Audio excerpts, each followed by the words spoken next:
So can you talk about what you're most excited about bringing, what you're most excited about with bringing in the Justice Society of America? Because now you're bringing another superhero team within the superhero team show. Yeah. What am I most excited about? I'm basically excited about bringing in adults and forcing our team to confront their own ineptitude.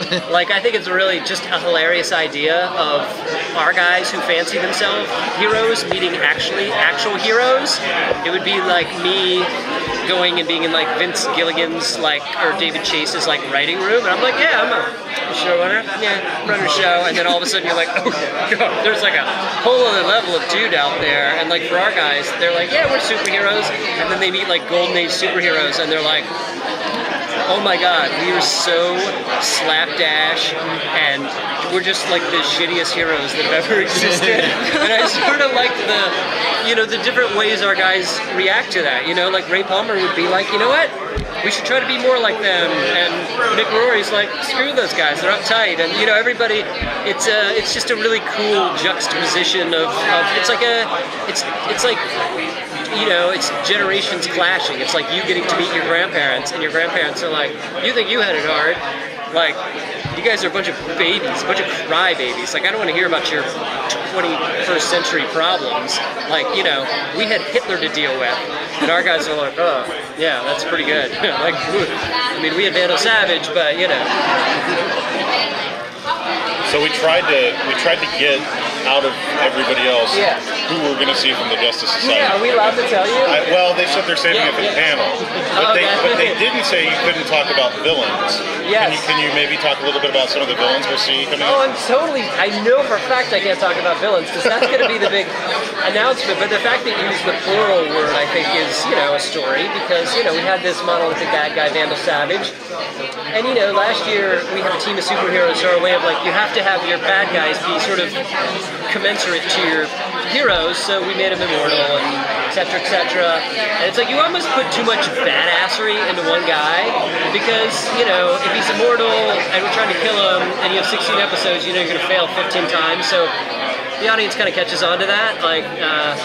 So this year we wanted to diversify our evil and to sort of spread it out into the universe, and to make it more of a mystery of, we have a consortium of evildoers, as G-Dub used to say, and we don't actually know what their agenda is, as opposed to Vandal Savage, who's like, I'm going to take over the world, and I'm going to kill Rip's family, and you're like, well, okay, now we know what the stakes are. This season is much more about peeling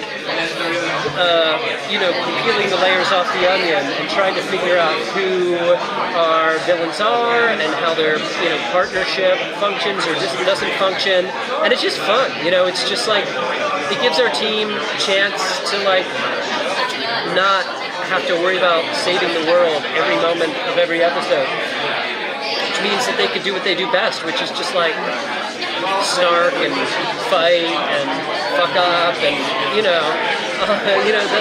all that stuff.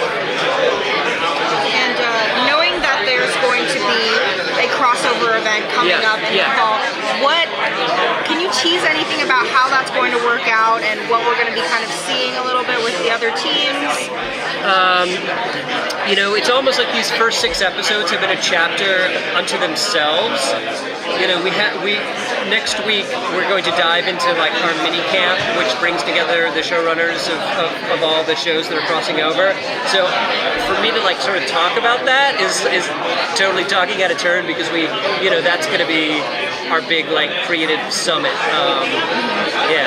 So TCAs, we'll talk about TCAs.